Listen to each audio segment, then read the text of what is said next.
아브라함의 하나님, 이삭의 하나님, 야곱의 하나님, 오늘도 우리와 함께 하시는 하나님을 믿습니다. 하나님을 신뢰합니다. 예배하는 모든 성도님들에게 하늘의 기쁨으로 채워주시고 부활의 소망으로 살아가게 하여 주시옵소서. 예수님의 이름으로 기도합니다. 아멘.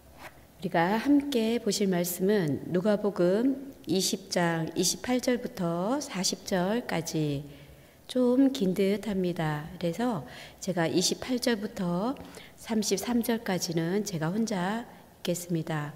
34절부터 40절까지 한 절씩 교독합니다. 물어 이르되 선생님이여 모세가 우리에게 써주기를 만일 어떤 사람의 형이 아내를 두고 자식이 없이 죽으면 그 동생이 그 아내를 취하여 형을 위하여 상속자를 세울지니라 하였나이다. 그런데 7형제가 있었는데 마지가 아내를 취하였다가 자식이 없이 죽고 그 둘째와 셋째가 그를 취하고 7이 다 그와 같이 자식이 없이 죽고 그 후에 여자도 죽었나이다. 7이 다 그를 아내로 취하였으니 부활 때 그 중에 누구의 아내가 되리이까?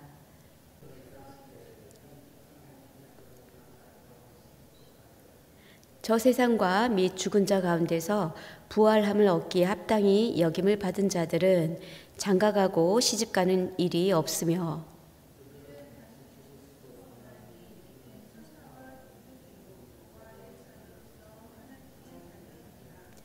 죽은 자가 살아난다는 것은 모세도 가시나무 떨기에 관한 글에서 주를 아브라함 하나님이요 이삭의 하나님이요 야곱의 하나님이시라 칭하였나니 하나님은 죽은 자의 하나님이 아니요 살아있는 자의 하나님이시리라. 하나님에게는 모든 사람이 살았느니라 하시니 서기관 중 어떤 이들이 말하되 선생님 잘 말씀하셨나이다 하니 그들은 아무것도 감히 더 물을 수 없음이더라 쉬되리니. 오늘 우리가 본 누가복음 20장의 말씀은 부활에 관한 말씀입니다. 당시 사두개인들은 부활을 믿지 않았습니다. 사두개인들은 오직 이 땅의 삶, 눈에 보이는 현실만이 전부라고 생각했습니다. 그래서 그들은 예수님께 아주 묘한 질문을 하고 있습니다. 7형제 중에 맏아들이 있었는데 그 맏아들이 결혼을 하여서 이제 살다가 맏아들이 죽음으로 인하여서 그 형수는 그럼 어떻게 되느냐? 그런데 7형제니까 그 여섯째, 다섯째, 넷째, 셋째, 둘, 하나 뭐 이렇게 해서 쭉 6명의 동생이 있었는데 부활했을 때 이 형수는 누구의 아내가 되느냐라는 질문을 하는 것입니다. 우리는 이 질문을 이해하기 위해서는 당시 형사 취수법이라는 게 있었어요. 신명기 25장에 보면 나오는데 이스라엘 이 유대인의 공동체는 어떤 공동체였냐면 믿음의 공동체, 신앙의 공동체, 그리고 또 혈연의 공동체였습니다. 하나님을 믿는 유일한 공동체였기 때문에 이 공동체를 계속 이어가기 위하여 만약에 형이 결혼하여서 죽게 되면 그 형수는 그 밑에 동생이랑 다시 결혼할 수 있는 그런 장치를 마련하여서 가족과 혈통과 유산과 신앙을 이어가기 위하여 그런 모세오경에 나오는 법이 있었습니다. 그래서 사두개인들은 모세오경만 믿었기 때문에 예수에게 부활에 대해서 당신 도대체 율법을 아느냐 이렇게 하면서 예수님에게 이런 질문을 해서 예수님을 공경에 빠뜨리려고 하는 계획이었습니다. 그런데 이 질문에 대한 대답이 예수님께서 하시는 대답이 그들의 생각을 완전히 깨트려 버립니다. 예수님은 부활 때에는 장가도 가지 않고 시집도 가지 않는다 라고 말씀하시면서 우리가 세상을 살아가는 세상의 어떤 제도, 결혼 제도, 또 형사취수법이라는 이런 장치를 마련한 제도에 매이지 않는다라는 것을 얘기를 했습니다. 어떻게 보면 이제 부활에 대해서 이 말씀을 가지고 우리 성도님들도 부활에 대한 분명한 정의를 내리고 이제 우리가 믿음 생활을 하면 더욱더 유익하리라 믿습니다. 우리 성도님들은 부활에 대해서 어떻게 생각하십니까? 만약 내가 죽어서 부활했을 때 지금의 남편과 다시 살 것인가? 이렇게 한번 생각을 해보면 이제 우리는 그렇지 않다는 것을 믿겠지요. 부활은 이 세상의 연장이 아닙니다. 20장 35절 말씀 함께 다시 보겠습니다. 저 세상과 및 죽은 자 가운데서 부활함이에 얻기에 합당히 여김을 받은 자들은 장가가고 시집가는 일이 없으며, 부활의 세계는 이 세상의 제도나 어떤 관계의 연장이 아닙니다. 부활은 단순히 우리 몸이 죽어서 다시 살아나는 그런 것이 아니라 완전히 새로운 생명으로 변화되어서 다시금 우리가 그 부활의 세계에 우리가 살아간다는 것은 하나님의 창조 사건입니다. 그래서 우리 인간의 지금 살아가는 이 생각으로는 이해하기가 어렵습니다. 그러나 분명한 것은 지금의 생명의 연장이 아니라 새롭게 태어난다는 것입니다. 그렇기 때문에 이제 그렇게도 얘기하죠. 가장 우리가 아름다운 모습으로 다시 부활한다라고 하는 것은 지금의 나이가 내가 이렇게 많은데 내가 다시 태어날 때는 젊을 때 태어날까? 나이 들어서 태어날까? 우린 그런 고민을 또 궁금증을 조금씩은 가질 수 있는데 그런 우리가 생각에 있는 생명이 아니라 새로운 하나님의 창조 사건으로 우린 다시 태어난다라는 말입니다. 그리고 38절 말씀을 다시 한번 또 읽겠습니다. 하나님은 죽은 자의 하나님이 아니요 살아있는 자의 하나님이시라. 하나님에게는 모든 사람이 살았느니라. 산 자의 하나님은 우리의 생명의 주관자이시기 때문에 죽음조차도 어떻게 할 수 없다는 의미입니다. 그래서 삶과 죽음의 어떤 경계 너머에 계시는 그 하나님께서 믿음 안에서 우리에게 영원한 생명의 그 기쁨을 주신다는 것입니다.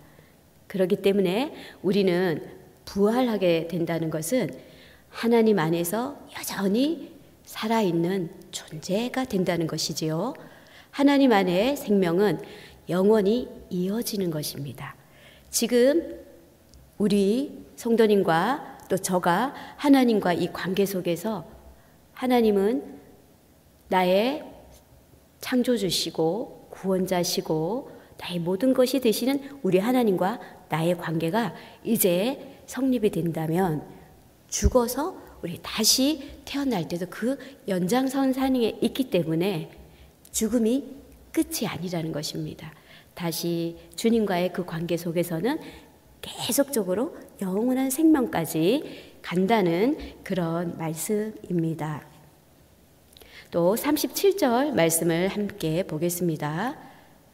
죽은 자가 살아난다는 것은 모세도 가시떨기나무에 관한 글에서 주를 아브라함의 하나님이요 이삭의 하나님이요 야곱의 하나님이시라 칭하였나니, 모세도 신앙의 그 선조였던 아브라함의 하나님, 이삭의 하나님, 야곱의 하나님, 그러면서 그 모세가 떨기나무에서 하나님을 만났을 때 하나님을 그냥 하나님이 아니라 신앙의 선조이신 그 하나님의 나의 하나님이라고 고백했던 모세처럼 우리도 아브라함도 죽었고 야곱도 죽었고 이삭도 죽었지만 우리는 하나님의 그 창조 연장선 안에서는 우리도 또한 그렇게 고백을 한다는 것입니다. 나의 하나님이 그냥 하나님이 아니라 신앙의 대선배 되시는 모세의 하나님, 아브라함의 하나님, 이삭의 하나님, 야곱의 하나님, 다윗의 하나님이 나의 하나님이 되어서 과거의 그 살아계신 하나님이 현재의 나의 하나님이 되고 부활 후에도 똑같은 생명의 연장선 상에 있으니 우리는 죽어도 죽는 것이 아니라 영원한 부활에 동참하는 그런 생명의 신비를 지금 예수님은 말해주고 있습니다. 근데 사두개인들은 그것을 몰랐습니다. 우리가 이 성경을 보다 보면 사두개인이 있고 바리새인이 있습니다. 사두개인들은 약간 정치적인 성향이 있는 믿음의 노선이라면 이제 바리새인들은 조금은 달랐습니다. 사두개인들은 부활도 믿지 않았습니다. 그러나 바리새인들은 그런 정치적인 것보다는 굉장히 말씀을 나름대로 열심히 묵상하고 또 믿음의 생활을 했지만 어떤 율법에 갇혀 있는 사람들은 바리새인이었습니다. 그래서 바리새인들은 부활을 믿었죠. 그러나 사두개인들은 현실에 자기 눈에 보이는 거기에만 매여 있었던 사람이라 예수 그리스도의 가르침을 온전히 받아들일 수가 없었습니다. 그러기에 부활이란 질문을 던짐으로써 예수를 공경에 빠뜨리려고 했지만 오히려 예수님은 진정한 부활의 의미와 그 뜻을 가르쳐 주심으로 인하여서 우리 39절 한번 다시 보겠습니다.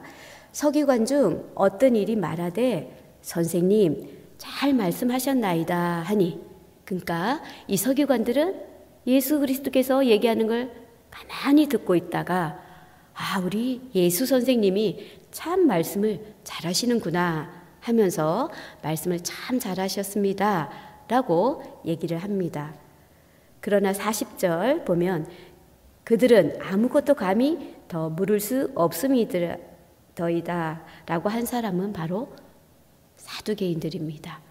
그러니까 더 이상 예수님에게 질문을 할 수도 없었고 예수님에게 공경을 빠뜨릴 수도 없었다는 말씀입니다. 우리 부활에 대한 개념, 우리 오늘 말씀을 통해서 우리는 알 수가 있습니다.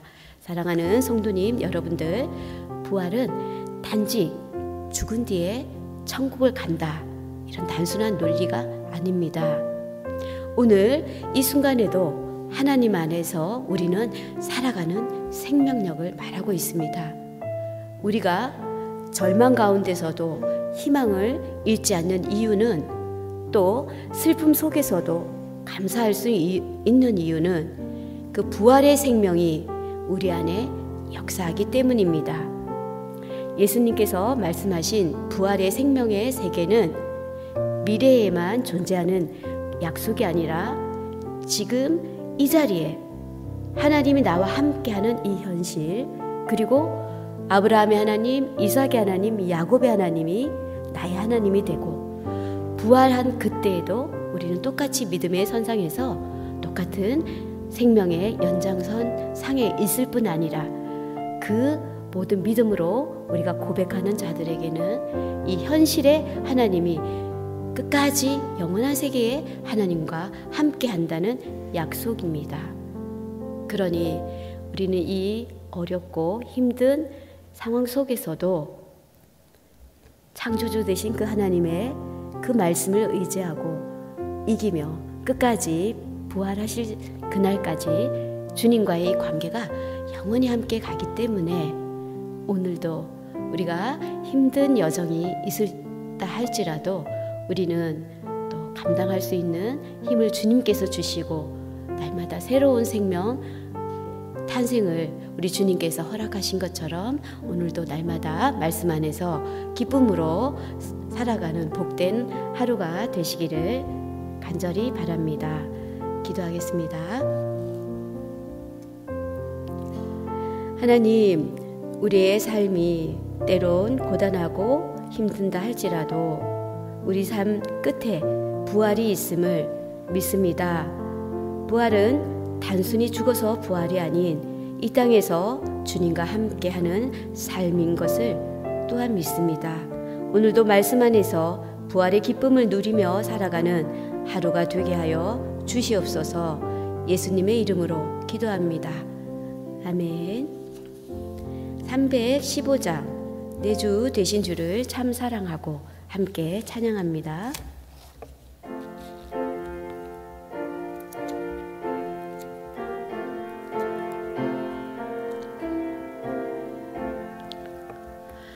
내 주 되신 주를 참 사랑하고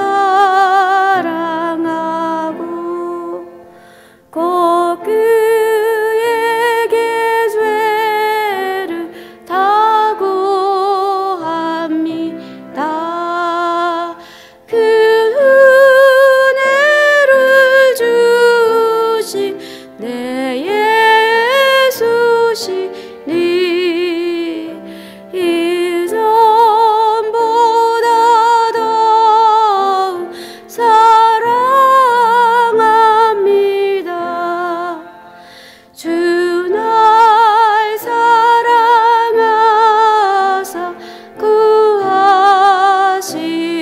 구하시려고 저 십자가 고난 당하셨도다.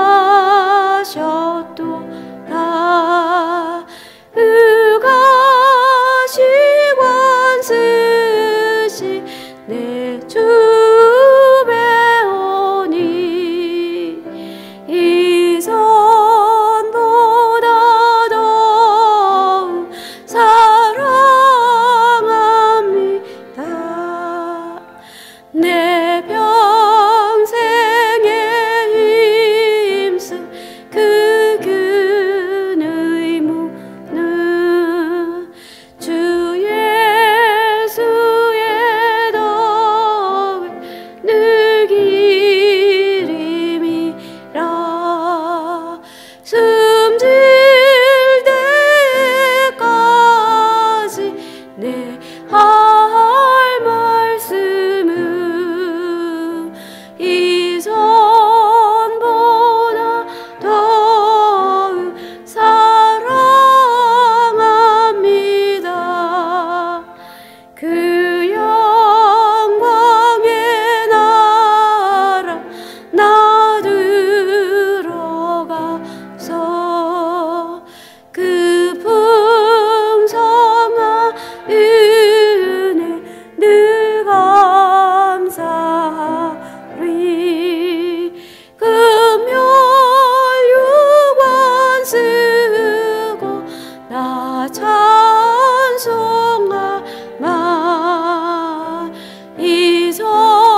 이전보다 더욱